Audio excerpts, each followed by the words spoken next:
Hello students. Today we are going to discuss another topics in the microorganisms, friends and foe. But before we starting the next topic in the microorganism, let us take a brief review on the previous lecture. Okay microorganisms के बारे में हम लोगों ने बात की है पहले के लेक्चर में, लेकिन आज हम लोग उसके आगे जाएंगे। सबसे पहले हम लोगों ने माइक्रोऑर्गेनिजम्स में क्या स्टडी किया था। So first we have discuss the microorganisms basic definition, that is the organisms which we can not see with the naked eyes. Okay, that is basically known as the microorganisms. Okay, after that we have studied the types of microorganisms, that are basically bacteria, fungi, protozoa and algae. Okay, after that we have derived the different types of microorganism. Bacteria जो है उसमें कौन कौन से है वो हम लोगों ने डिराइव किए थे कि इतने टाइप्स के बैक्टीरियाज होते हैं, इतने टाइप्स की फंगाई होती है, इतने टाइप्स के अलगी प्रेजेंट होती है, इतने टाइप के प्रोटोजोआ जो है वो प्रेजेंट होते हैं. Then we have discussed the viruses. Also we have discussed the COVID-19 virus in the topic. Okay. तो जो हम लोगों ने बात की थी COVID-19 वायरसेस के बारे में. After also we have discuss the reducing, how to reduce the COVID-19 by social distancing और एनीथिंग एंड हर्ड इम्यूनिटी. तो ये सारी बातें हम लोगों ने अर्लियर टॉपिक्स में कर ली है. ओके तो वायरसेस जो है वो क्या है, तो वायरसेस भी जो है हम लोग नेकेड आई से देख नहीं सकते, लेकिन उसको हम लोग माइक्रो ऑर्गेनिजम्स में कंसीडर नहीं करेंगे, बट उसको हम लोग डिफरेंट ही कैटेगराइज करेंगे. ओके जो कि है सिर्फ वायरसेस. तो वायरसेस के अंदर बहुत सारे इन्फ्लुएंजा वायरस है, वैक्सीना वायरस है, HIV वायरस है. ओके COVID-19 वाला जो वायरस है वो भी हम लोगों ने स्टडी किया था. Then we have discuss the micro organisms and us. So how can the microorganisms help us in the day to day life. तो कितनी हेल्पफुल है हम लोगों को माइक्रो ऑर्गेनिजम्स जो है ना वो. तो जो हम लोगों को हेल्प करते हैं वो हमारा फ्रेंडली माइक्रो ऑर्गेनिजम्स है, जो कि हम लोगों को कर्ड बनाने में, ब्रेड बनाने में, केक बनाने में हेल्प करते हैं. ऑल्सो अल्कोहल का प्रोडक्शन करने के लिए हम लोग को हेल्प करते हैं, इन्वायरमेंट को क्लीन करने में हेल्प करते हैं. ऑल्सो सब्सटेंस जो है वो वेस्ट सब्सटेंस को क्या करते हैं, यूजेबल और हार्मलेस जो होते हैं उनको क्या कर देते हैं, ख़त्म कर देते हैं. ऑल्सो सर्टेन मेडिसिन के अंदर हम लोगों को हेल्प करते हैं, सॉइल फर्टिलिटी को इंक्रीज करने के लिए हेल्प करते हैं. Then we have discussed this topics into the brief कि मेकिंग ऑफ कर्ड और ब्रेड जो है तो उसके लिए लैक्टोबैसिलियस बैक्टीरिया जो है वो हेल्प करता है. कॉमर्शियल यूज ऑफ जो माइक्रो ऑर्गेनिजम्स है तो उसके अंदर we have also discuss that how can we make the alcohol from the using the micro organisms. और उसके बाद हम लोगों ने इसका इक्वेशन भी देखा था. Then we have discuss the medicinal use of micro organisms and vaccines. तो वैक्सीन जो है वो हम लोगों को, अभी ये वर्ड हम लोग बहुत सुन रहे हैं कि वैक्सीन जो है वो क्या है, वैक्सीन का हम लोग इस्तेमाल कैसे कर सकते हैं, क्यों कर सकते हैं, वैक्सीन का इस्तेमाल करना क्यों ज़रूरी है COVID-19 के रेफरेंस में.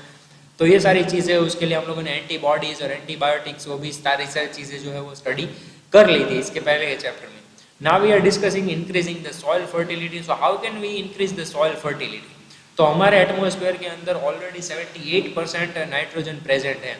तो 78% जो नाइट्रोजन प्रेजेंट है वो ऑलरेडी रेन के थ्रू नाइट्रोजन का जो लेवल है वो कहाँ पर आ जाता है, वो नीचे आ जाता है. तो जनरली क्या हो जाता है, ज़मीन के अंदर नाइट्रोजन का लेवल जो होता है वो ज़्यादा करके होता है.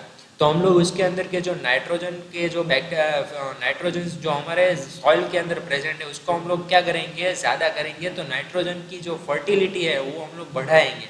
ज़मीन की अगर फर्टिलिटी बढ़ाएंगे तो हम लोगों को नाइट्रोजन का लेवल जो है वो बढ़ाना पड़ेगा, क्योंकि जो ज़मीन जो है उसका जो न्यूट्रिशन है वो बेसिकली किसके ऊपर डिपेंड होता है, वो नाइट्रोजन के ऊपर डिपेंडेंट होता है. So that is the main reason that we are using the bacteria for the nitrogen as a nitrogen fixers.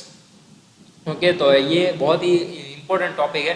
तो ये हम लोगों को कभी पता चलेगा जब भी हम लोग नाइट्रोजन साइकिल के बारे में स्टडी करेंगे, तब हम लोगों को पता चलेगा कि नाइट्रोजन जो है कितना इम्पोर्टेंट है सारी जगहों के लिए. ओके तो हम लोग 3 प्रोसेसेस के बारे में देखेंगे, that what is the nitrification, nitrites भी क्या है. तो ये सारी प्रोसेसेस जो है वो हम लोग नाइट्रोजन साइकिल के अंदर देखने वाले हैं.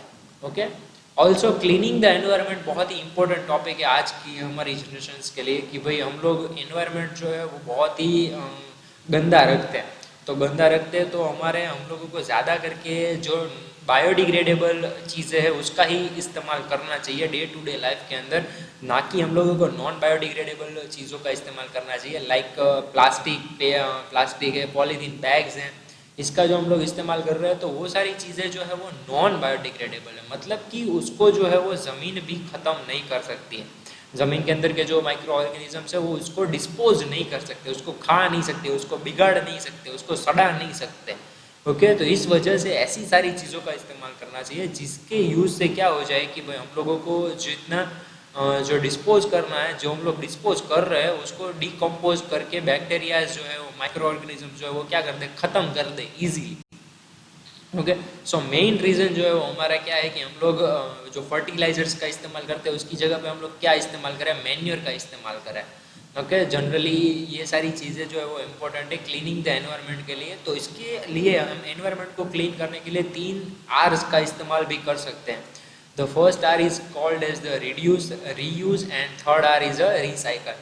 Okay, now what is the reduce, reuse and recycle. तो रिड्यूस क्या है, रीयूज क्या है और रिसाइकल क्या है, हम उसके बारे में नेक्स्ट टॉपिक जो है उसमें डिस्कस करेंगे कि अगर कोई भी चीज़ को हम यूज़ करना कम कर दें तो उसको हम लोग रिड्यूस के अंदर कंसिडर कर सकते हैं एनवायरनमेंट क्लीन करने के लिए। Now what is the reuse.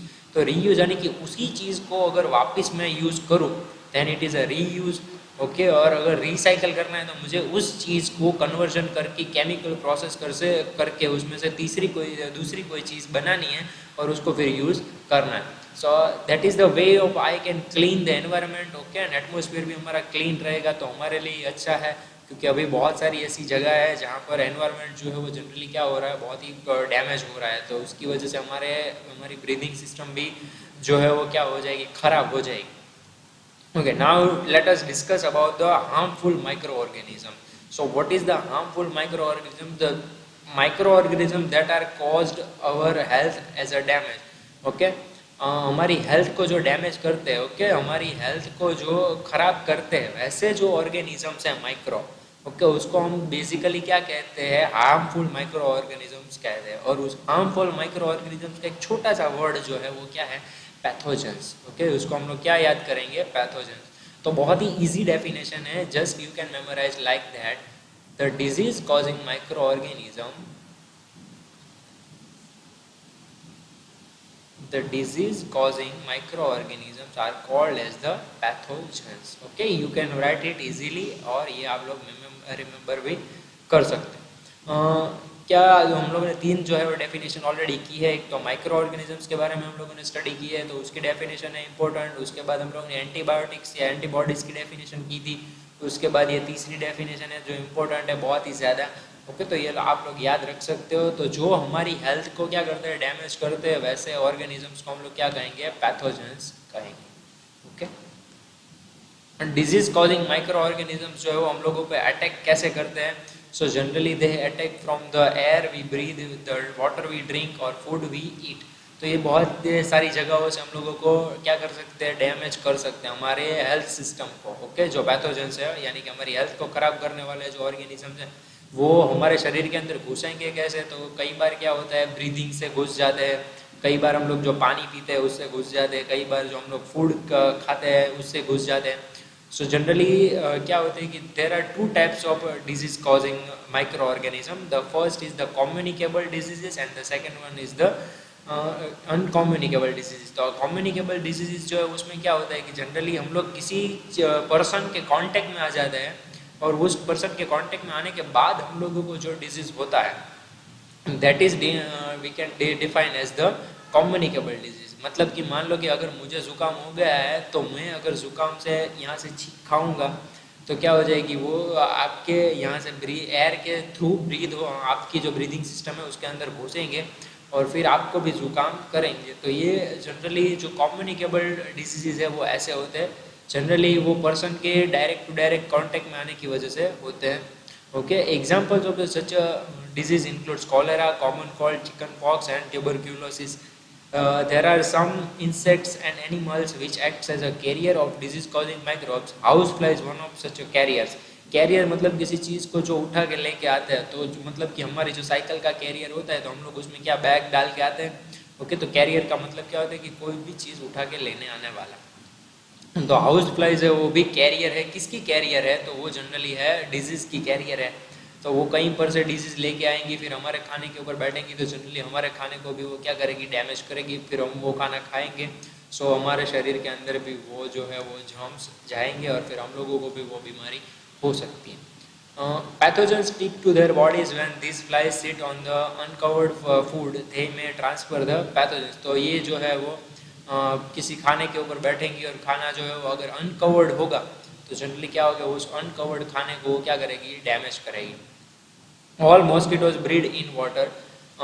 तो हमारे एक जो मच्छर भी है वो मच्छर्स भी क्या करते हैं, वो भी हम लोगों को बहुत सारी जगहों से हम लोगों को अटैक करते हैं. तो मलेरिया और ऐसी सारी चीज़ें जो है वो हम लोगों को होने के बहुत ज़्यादा चांसेस है.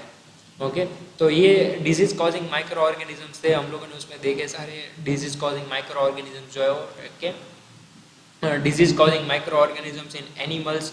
तो एनिमल के अंदर जो डिजीज कॉज करते हैं, several microorganisms not only causes diseases in the human and plant but also in the animals. For example, anthrax is the dangerous human and cattle disease is caused by a bacterium.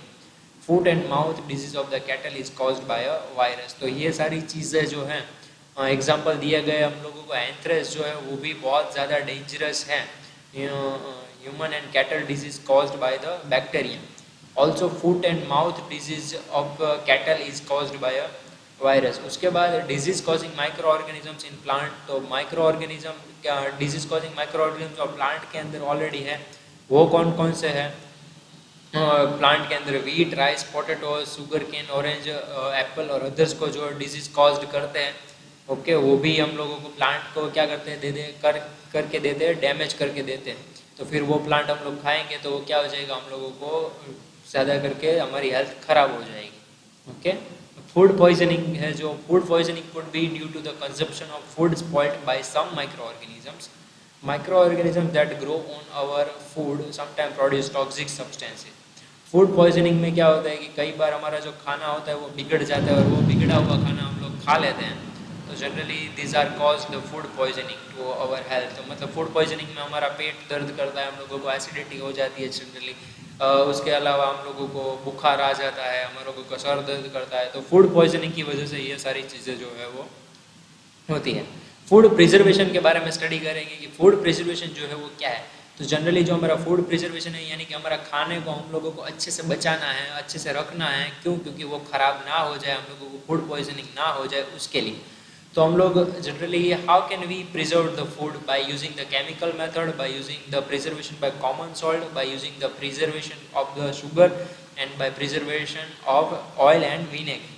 तो chemical method में हम लोग क्या करेंगे कि सारी chemicals को हम लोग क्या करेंगे, इसमें डालेंगे salts and edible oils are common chemical generally use to check the growth of the microorganism. तो माइक्रो ऑर्गेनिज्म से बचाने के लिए हम लोग जनरली क्या ऐड कर सकते हैं, सॉल्ट्स और एडिएबल ऑयल्स जो यानी कि हम लोग खा सकते हैं वैसे ऑयल्स जो है. ओके, तो उसको हम लोग जनरली केमिकल्स के थ्रू केमिकल जैसे यूज़ कर सकते हैं हम लोग खाने के साथ साथ. तो वो एज अ प्रिजर्वेटिव्स हम लोगों को काम आएंगे. Then preservation by common salt जो है, तो प्रिजर्वेशन ऑफ कॉमन सॉल्ट जो है हम लोग कैसे इस्तेमाल कर सकते हैं. कॉमन सॉल्ट को हम लोग अगर प्रिजर्वेशन के जैसे इस्तेमाल करें like preserving the meat and fish. तो सॉल्ट जो है वो हमारी फिश और मीट को क्या करेगा, बचा के रखेगा. उसको हम लोग इसमें डाल देंगे नमक के साथ साथ फिश को और मीट को, तो वो बहुत टाइम तक अच्छे रहेंगे, वो बिगड़ेंगे नहीं. शुगर के साथ साथ हम लोग कोई भी चीज़ को बचा सकते हैं जैसे कि jams, jellies, squashes are preserved by the sugar. Okay, preservation by oil and vinegar. तो ऑयल और विनेगर का इस्तेमाल करके हम लोग पिकल्स को बचा सकते हैं, वेजिटेबल्स को बचा सकते हैं, फ्रूट्स को बचा सकते हैं. Okay, so these are the methods for preservation of food. Now heat and cold treatment. So किसी भी चीज़ को अगर हम लोग गर्म करके फिर ठंडा करें तो that is basically known as the heat and cold treatment. And the basic word for the heat and cold treatment is called as the pasteurization. Pasteurization जो है वो हम लोग दूध के लिए करते हैं. दूध को हम लोग सुबह अगर मम्मी जो है वो दूध ले लेती है तो हम लोग दूध को क्या करते हैं, पहले मम्मी जो पहला सीधा दूध को गर्म करेगी, गर्म करके बाद में क्या करेगी, ठंडा होने के लिए रखेंगे. तो फिर वो ठंडा हो जाएगा, फिर हम लोग उसको इजीली हम लोग फ्रीज में अंदर रख सकते हैं या तो फिर पी सकते हैं, कोई प्रॉब्लम नहीं है. तो ये जो हम लोग प्रोसेस कर रहे हैं वो भी पेस्चुराइजेशन की ही प्रोसेस है. तो ऐसा करना ज़रूरी क्यों है? तो पेस्चुराइजेशन की प्रोसेस से जनरली क्या होगा कि माइक्रो ऑर्गेनिज्म जो है वो ख़त्म हो जाएंगे. ओके, you must have observed that your mother is boiling milk from it is stored और used boiling skills many micro organism. pasteurized milk can be consumed without boiling as it is free from harmful microbes. The milk is heated about 700 Celsius for the 15 to 13 seconds. जो mummy सुबह सुबह करती है gas के ऊपर दूध रख के, तो वो यही टेम्परेचर होगा. ओके, 15 टू 30 सेकंड्स के लिए दूध को गर्म करने के लगेंगे. दूध को उबाल आ जाएगा, फिर क्या कर देगी मम्मी, साइड में रख देगी और फिर उसको ठंडा होने के लिए रखेंगी. That is the easy process of pasteurization. तो इसकी वजह से क्या हो जाएंगे, माइक्रो ऑर्गेनिज्म जो हम लोगों की हेल्थ को डैमेज करने वाले होते हैं वो क्या हो जाएंगे, ख़त्म हो जाएंगे. Okay, after storage and packing में भी हम लोग बहुत ध्यान रखेंगे. तो क्या होगा कि स्टोरेज और पैकिंग ऐसे करेंगे कि जिस वजह से उसके ऊपर ना तो कोई फ्लाइज आके बैठे, ना तो कोई मॉस्किटो जाके उसको डैमेज करे. So we can easily preserve our food. Okay, then nitrogen fixation. So nitrogen fixation जो है वो जनरली हम लोग नेक्स्ट टॉपिक के नेक्स्ट लेक्चर के अंदर देखेंगे. नेक्स्ट लेक्चर के अंदर हम लोग सिर्फ नाइट्रोजन साइकिल के बारे में ही स्टडी करेंगे कि नाइट्रोजन साइकिल जो है वो क्या है, नाइट्रोजन साइकिल क्यों इम्पोर्टेंट है, कैसे ड्रॉ करनी है हम लोगों को, वो सारी चीज़ें जो है वो हम लोग नेक्स्ट टॉपिक के अंदर स्टडी करेंगे. फिर हम लोग देखेंगे कि नाइट्रोजन फिक्स क्यों करना इम्पोर्टेंट होता है, नाइट्रोजन के अंदर हम लोग को कौन से प्रोसेसेस आते हैं. ओके, तो ये सारी चीज़ें जो है वो हम लोग नेक्स्ट लेक्चर के अंदर देखेंगे. So that's it for today. You can write the homework in today's lecture that what is the how can we preserve the food. Okay, तो ये आज आप लोगों का होमवर्क हो जाएगा. How can we preserve the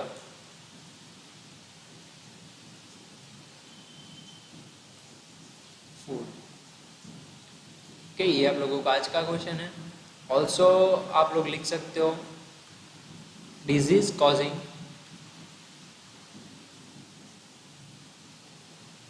micro organism.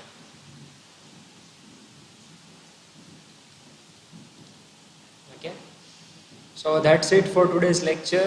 If you had any kind of doubt, you can ask me on the comment section, you can ask me on the WhatsApp, or you can ask me on the Instagram also. Okay, thank you so much for hearing this lecture.